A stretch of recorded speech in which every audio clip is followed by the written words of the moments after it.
All right. Well, hey everyone. My name's Kyle. I am currently a software engineer at Meta. I'm here to speak about, my experience starting from Cal Poly Pomona, my previous role as a software engineer right out of college, and then eventually getting a role at Meta. Um, I was going to prepare some slides. I unfortunately am shadowing on call this week, so the timing was not great. So I'll just go ahead and start from the beginning and just speak about my journey. So I started at Cal Poly Pomona, CS degree. Um, about halfway through, I had decided to do a statistics minor. I believe, I'm not sure if you all take that class still. I think it's like Stat 20 to 60 um, from what I remember. And the professor there was great, encouraged me to do a statistics minor to get into the world of data science, machine learning, which I was very interested in at the time. Um, so after a great 4 years there, I decided, I loved Cal Poly Pomona. I wanted to pursue machine learning a little bit more. So I actually went back right after my undergrad to do my master's at Cal Poly Pomona, working under the great Dr. Ben Steichen. I believe he's still there. I actually reconnected with him fairly recently. So I worked with him for my master's project, completed my graduate degree in 2022, and worked at a startup for a few years. I believe it was about 3 to 4 years, um, where I worked on an algorithm that detects user behavior anomalies. Um, that was great because it kind of jump-started me to build the knowledge and experience to build platforms and kind of the systems that power machine learning algorithms. I never really actually got to get industry experience working on direct ML models, um, which then kind of translated well to what I'm doing now here at Meta. Um, so very similar work that I did in my previous role. So that's why when an opportunity like Meta came across my desk, I thought, this is a great thing to pursue. And yeah, I wanted to keep it very short and simple as to me, so we can get to your questions. I know I kind of quickly went over everything, but if you all had any questions on, my journey at Cal Poly Pomona, landing the first job out of school, or even questions about, what I do at Meta more in depth, feel free to ask.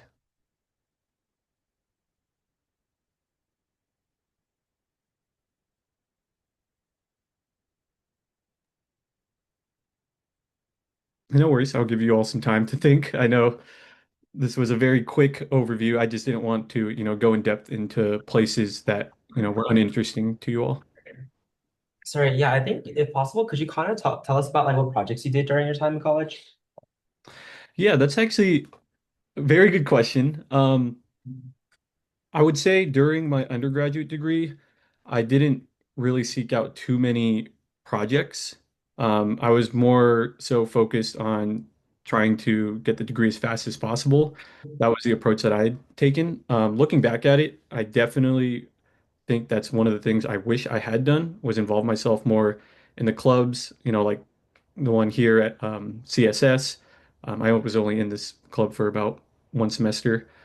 Um, for my master's, the only project I really kind of did outside of school material, and this actually could technically count as still school material, was my master's project.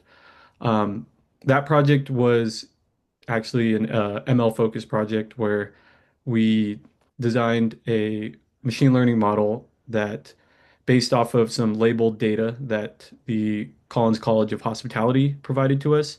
It was during the COVID crisis.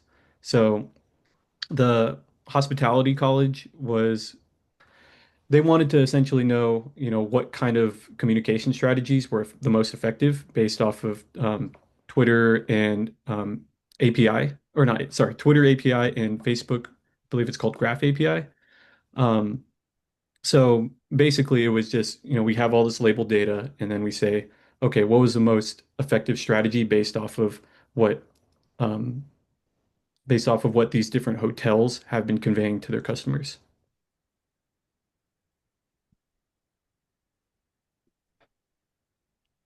And so, like, what do you think like makes you stand out amongst like all the other candidates in general? I feel. That's a great question. My in the sense of landing a role, is that correct? Yeah, just like in general, I think because it's so competitive right now with all the other. Yeah, yeah. I imagine, I've heard all and read all the stories, and it is very competitive. It's a very tough market nowadays. I think what will make you stand out is actually seeking a lot of things um, outside of school. Kind of exactly what I didn't do in my undergrad. Um, but doing things that will, because everyone's going to have the same degree, ideally. When you're applying for a role, what's going to actually make you stand out is did you do anything outside of that? So if you have any projects or if you have some friends that, you maybe want to um, do a startup with, even if it's something small, I think that'll definitely make you stand out because for me, and I can speak on this personal experience, it was a little bit harder for me, coming out of my undergrad with only school under my belt. That was the only thing I could really show on my resume. Um, and even so, around that time was around 2020, 2021, and you all know that's when the job market was great. So given that I was, not having the best luck, I was lucky enough to land a role, but, applying to big tech, applying to, the companies that I really wanted to work for, uh, I attribute that to not putting myself out there and doing things outside of school. Thank you. We have one question here. Yeah, so what type of candidates are you guys mostly hiring in Meta at this point? Like, what type of projects they have? What type of schools are they coming out of? Are they new grads? Are they uh, maybe like they only have undergraduates or they got masters? What type of people do you guys hire most? Another good question. I can't really speak on that much as I'm not really in the, recruiting field. Um, what I will say is that I guess what I can do is I can offer some advice as to, I know you mentioned, what kind of schools, what kind of candidates. Um, Companies are always going to be hiring. It's, it may not be as much as previous years. Um, and like I just mentioned, I graduated at a time where it was quote unquote the golden era, where everyone was getting a job. And at that time, for me, it seemed like it was hard for me. So at any point, if you feel that, you're not, doing enough, or hey, maybe this company doesn't want me because I went to XYZ school or I don't have XYZ project on my resume, you're always there will always be an opportunity. The thing that you have to do is when you do get that opportunity, you need to really make sure that you take advantage of it.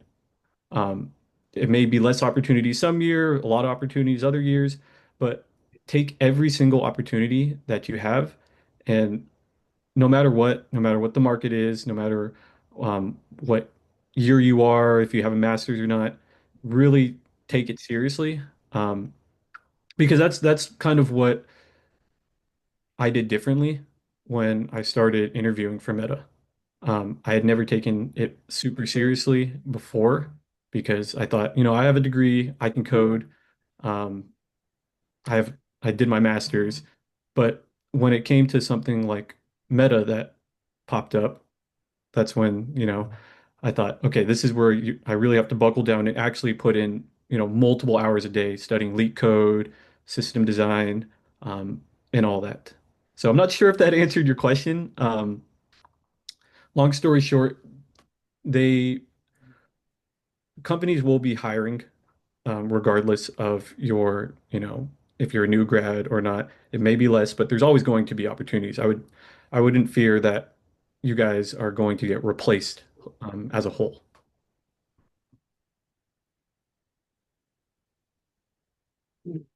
Uh, can you describe the kind of work you do at Meta, and can you also say what part of your undergrad and or master's you feel helped most prepare you for what you do at Meta?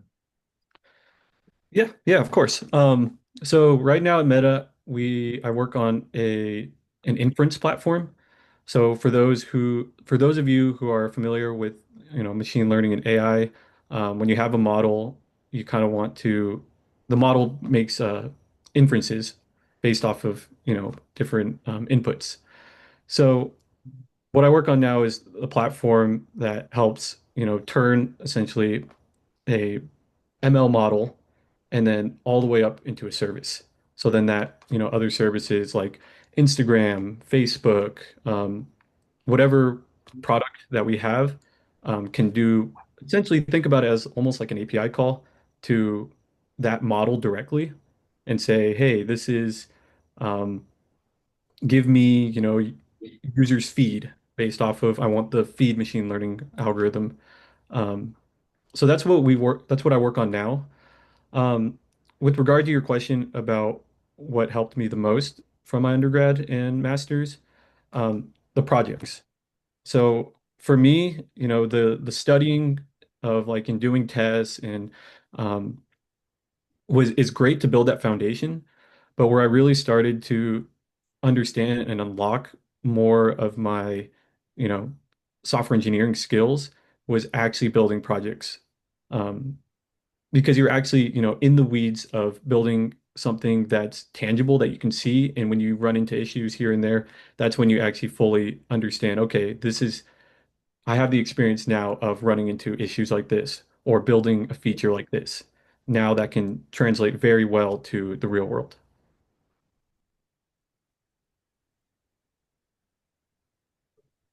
Could you go into a little bit more depth as to like what you do on a day-to-day basis for your projects, or is that Yeah. like the No, no, that's another good question. I think I'll start with before Meta. So at my previous company as a startup, it's very different, I would say. You're going to get different experiences from different roles. So for my first job right out of college, it was very like we followed the agile methodology, Scrum, all of that. So day to day was daily stand up, you know, what did you do? Do you have any blockers? And then essentially just write code the rest of the day.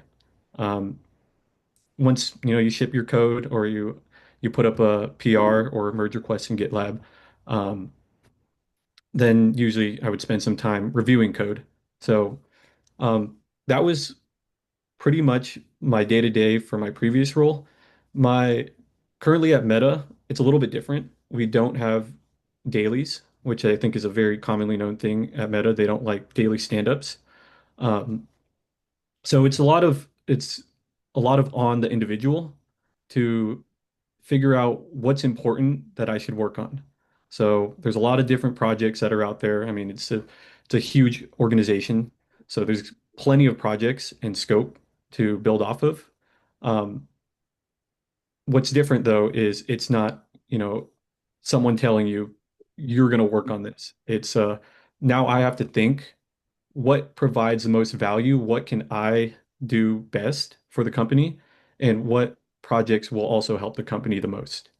So whether that be, writing code, whether that be, creating um, documentation, writing some architectural design, that's completely up to the individual and which makes it different. I love to code. I love to sit down and, play my music and just write code all day.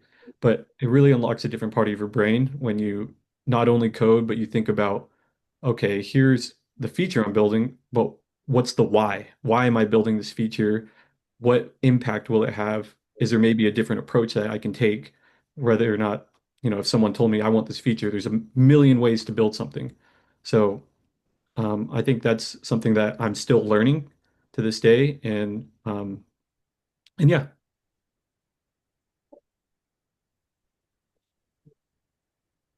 Um, so so are you directly working with the AI models, or are you just like building like architectures like around it? If that makes sense. Yeah, yeah. I know it was pretty confusing when I joined on too. But I don't work directly on the models itself. So that's where we have machine learning engineers. So MLEs will build the model and then they'll essentially say, hey, I want to deploy this model, either run tests or um, put it in production. That's where the platform, it's an internal tool that I work on. That's where we come into play, where they essentially go onto our platform and then our platform kind of essentially take it as like a model to a service.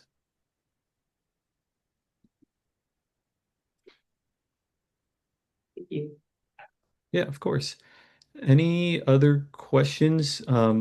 Feel free to ask. You know, you all have been asking really good questions so far, so don't feel shy as to, oh, I wonder if this is a good question. Um, Yeah, I got one. I was yeah, gonna yeah. ask what college projects do you think helped you most understand the concepts you take into your job? Yeah, so I think most of it was during my master's, um, because I had already built the foundation for, becoming an engineer. Um, so obviously, the master's project helped a lot because I spent I think over a semester, maybe 2 semesters on that. Um, and just all the different projects from my courses. So I do, like I mentioned before, I do recommend that you seek outside projects outside of your courses, but the baseline classes and projects that professors give you are a really, really good start. So think for me, I think I mentioned this. I didn't really do too much. And I wish I had, but I'm sure, and I'm not sure at Cal Poly if how many different projects are there, but just reach out to professors. They will have things for you and make sure it aligns with your interests. Don't just take a project because for the sake of taking a project. Um, Make sure it aligns with what you want to do. And then even if it doesn't, that's good experience. Um, but yeah, I hope that answered your question. How much are you using AI in building your code? How much did it replace your daily work? And did any software engineer actually get replaced by AI or not? It's funny. I knew this question was going to come up, and I think it's a great question. Um, so for me personally, I use AI relatively frequently. So I use it a lot for example, things that are tedious, like tests, writing unit tests and things like that.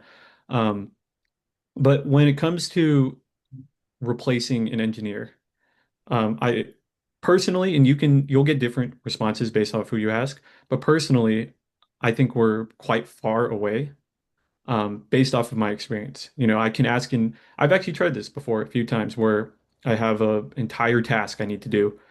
And I just asked the AI just out of curiosity, hey, can you do this?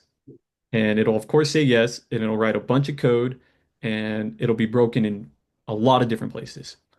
Um, what I found the most effective is knowing what you want, knowing how to test it, and understanding what it's writing. So sure, I can write it myself if I wanted to. It'll take a lot more time. So I'll ask an AI to write little small, very, very small little features and for a bigger, larger project that I'm working on, and then always double check it because AI will confidently tell you that's correct, no matter what, when it's done. So always double check it, always see, use it as a tool. Um, the way I kind of see it is it's almost like something that's there. It's just there to help you, but not completely replace you. Um, so that's my 2 cents on AI, given my experience. How did you prepare for job interviews? Yeah, so it's actually funny enough. Before Meta, I had never done leak code before. Huge mistake. Biggest mistake I could have done in my career. Um, Leak code is notorious for being challenging, taking a lot of time. but it is extremely important. Um, those classes, the first introductory classes from Pomona, are really good at making you understand the concepts. So when it came to actually studying at Meta, or for Meta, sorry, um, I kind of devised my own plan. So what I did personally, and I tried to stick to a T for this, is 20 leak code questions a day, and then one system design for about 3.5 to 4 months.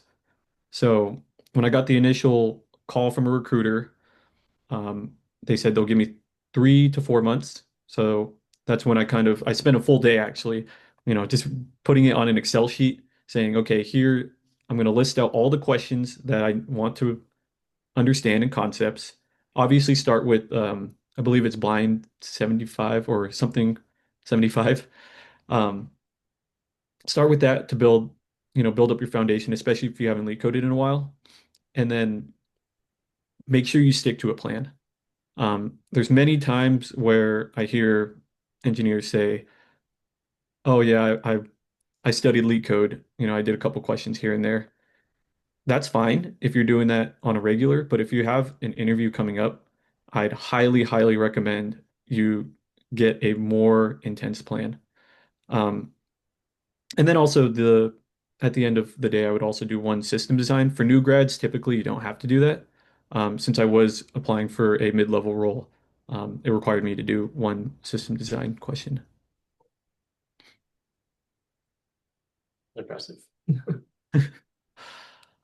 Thank you. And also, if you haven't picked a language yet, highly recommend using Python for coding interviews. Even if you are pretty good with another language, like you prefer another language, if you're very strong in that language, sure, go ahead and use it. But if you're like, I know Pomona or Cal Poly, we from when I was there, we were doing a lot of Java. Um, Doing an interview in Python saves you so much time and it's so much easier to explain, um, especially if you have a time constraint.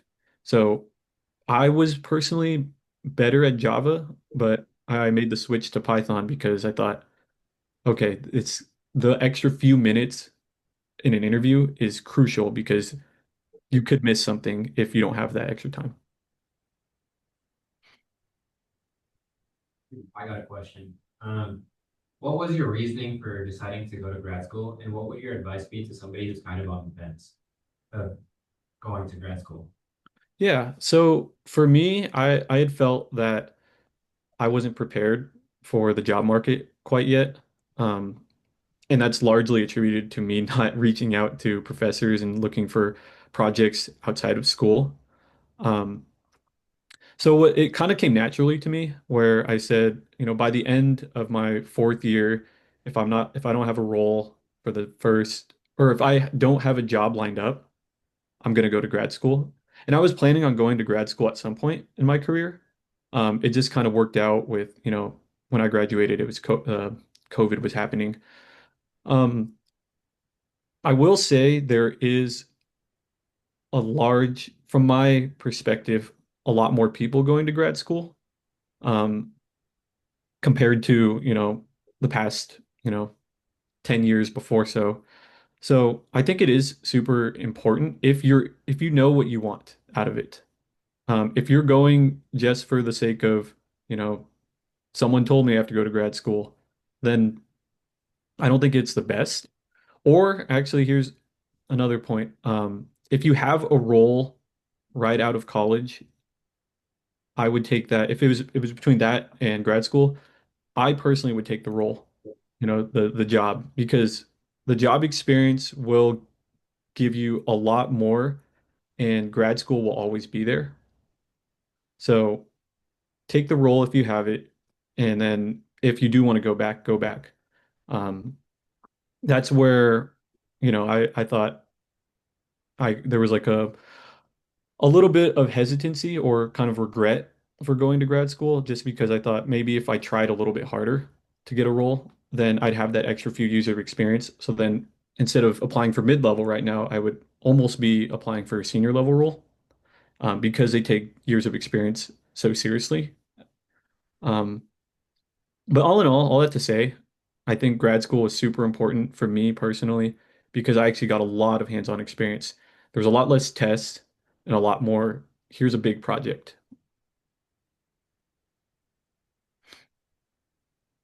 And another thing, actually, I think they still have this at Cal Poly Pomona, is that you're able to bypass the GRE if you have above a certain GPA. So that was another thing for me. I didn't really want to study for the GRE at the time.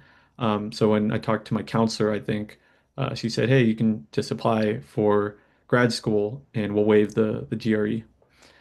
That's not to say you should do it because you don't want to take the GRE. I think that's important if you want to go to a different university. But that was just for me another reason why I wanted to go back to school.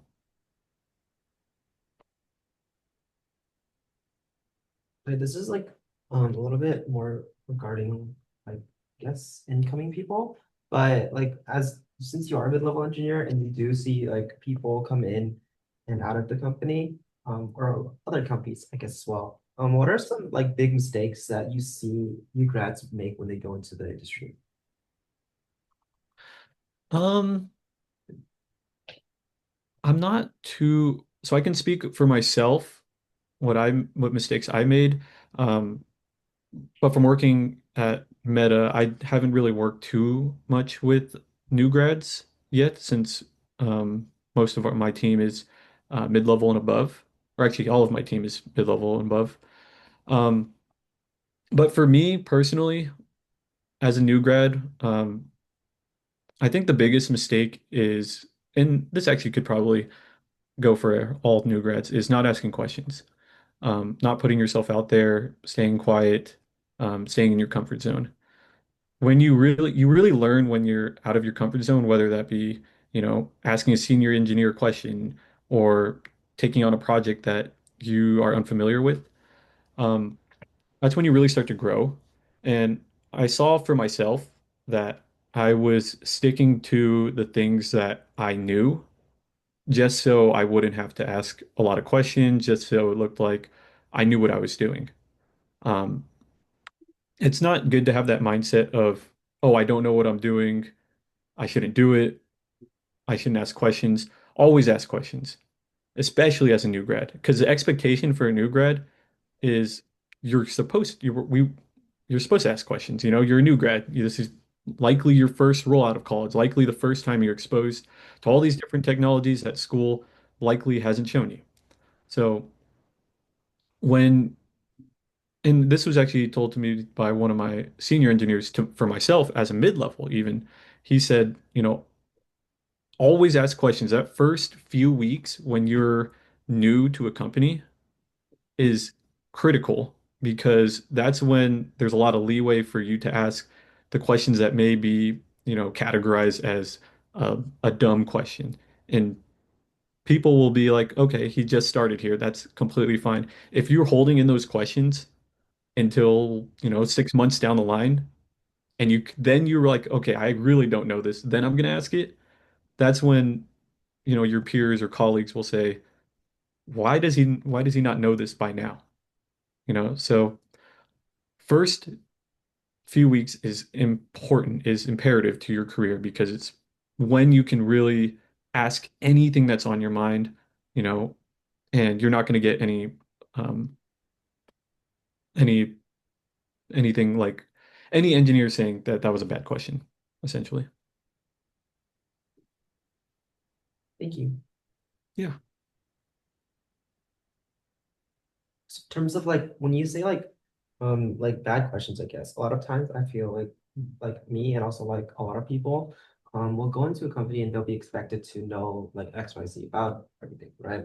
So like I guess is that the same case or do you expect that or would you expect people in your team to have that knowledge as well? Not because obviously your team is mid-level, but like for substance, I guess.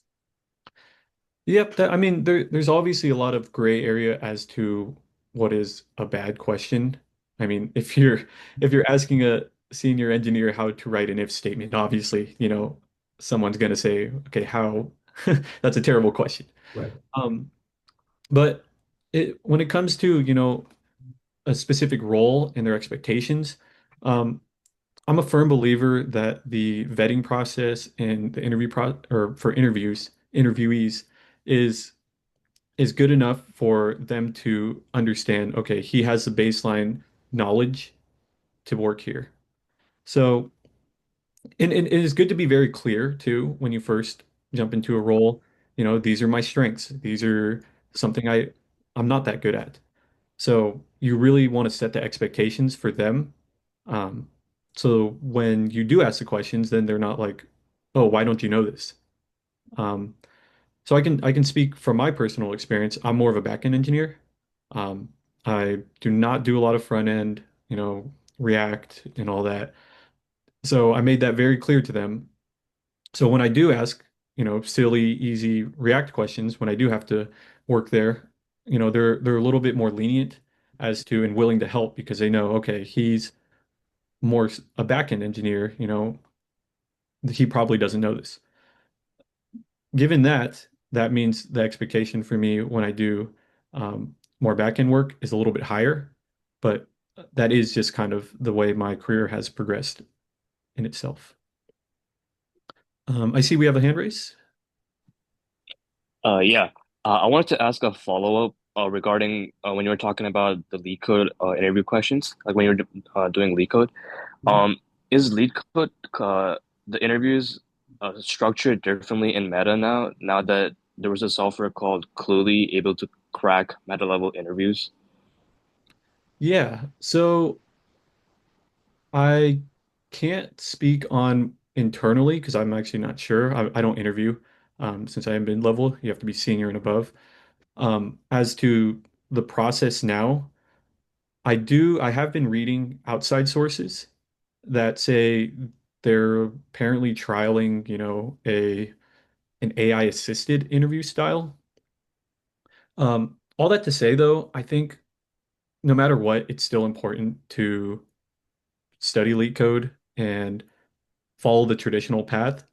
Um, because it's still very important for your career. It kind of to me, I heard, and let me know, and feel free to stop me if I'm rambling about, that's something that's not your question. But I know there's been a lot of complaints about leak code. It's tedious. I will never use this in my job. All that.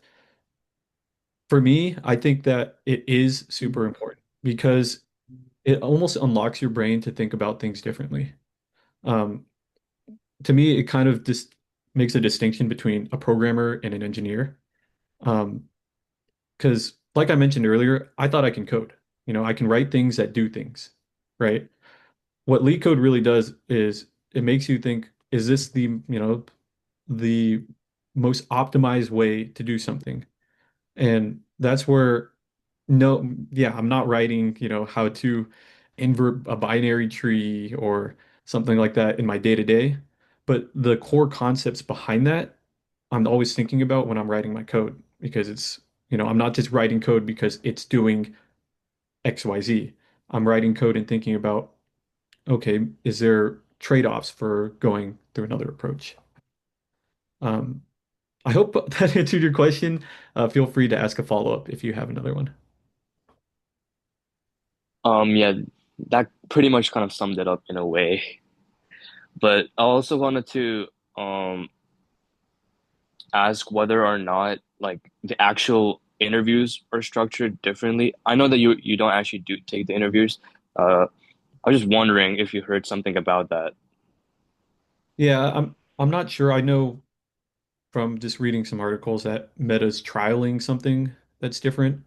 Um, but for the most part, from what I know, is all the same for the vast majority of companies.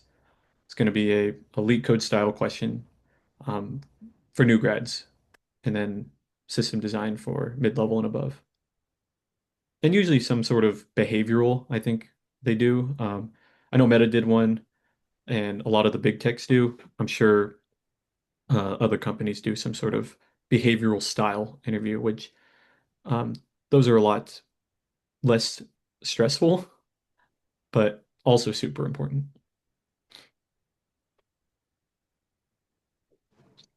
Thank you. Yeah, of course.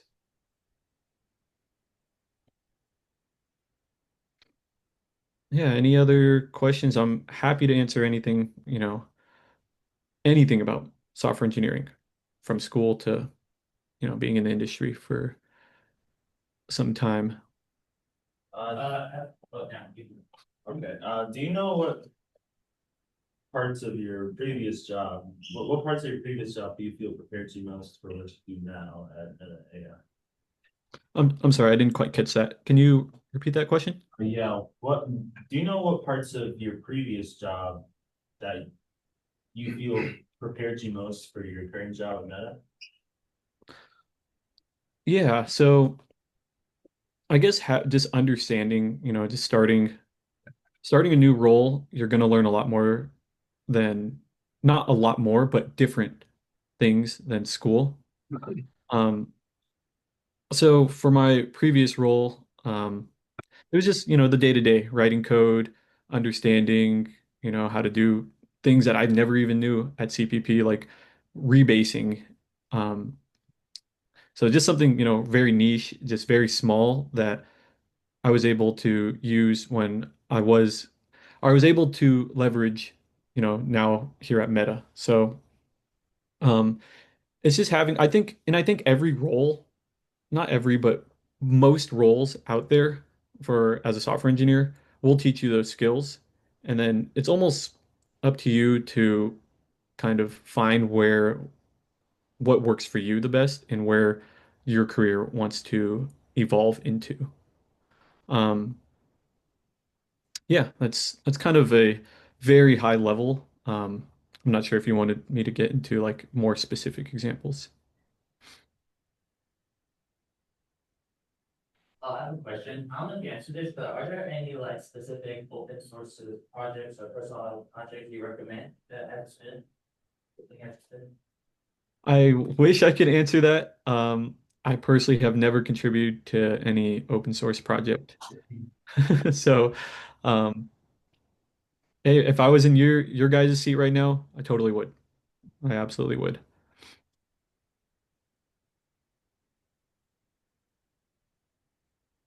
I got a question. I know Mhm. this is going like kind of far back, but do you think there's anything like in your freshman year of college that like set like a foundation or structure that led you to what you do to it? Yes. And I can say this confidently, data structures and algorithms. Um, as a freshman in college, I thought this is just another class I need to take and pass and get a good grade. But though that class is super, super important. I would say even the most important class because that really, really builds a foundation as to, the rest of your career. Um, all the other classes are important.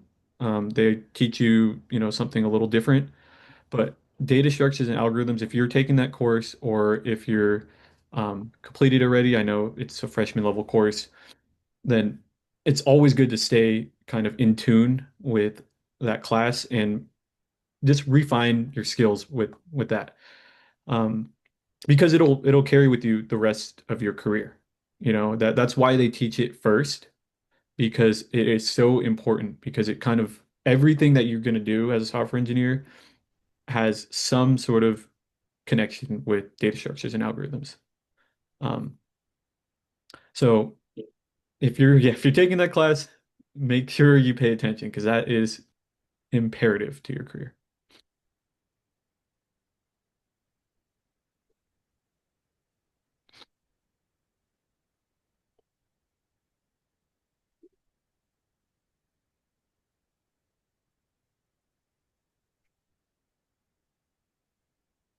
Any other questions?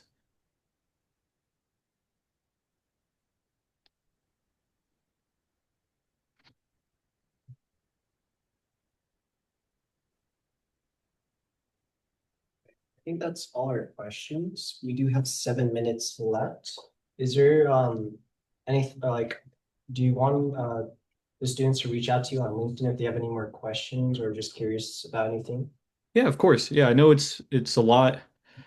scarier to ask a question in front of a group of people. So I will absolutely open up my LinkedIn DMs to any one of you. Jaden, I think you have me, so Yeah, I'll make yeah, sure you to can share. message me. So just yeah, whatever, group chat or Discord or whatever you guys use, feel free to drop it there. I'm more than happy to answer any questions for any of you all.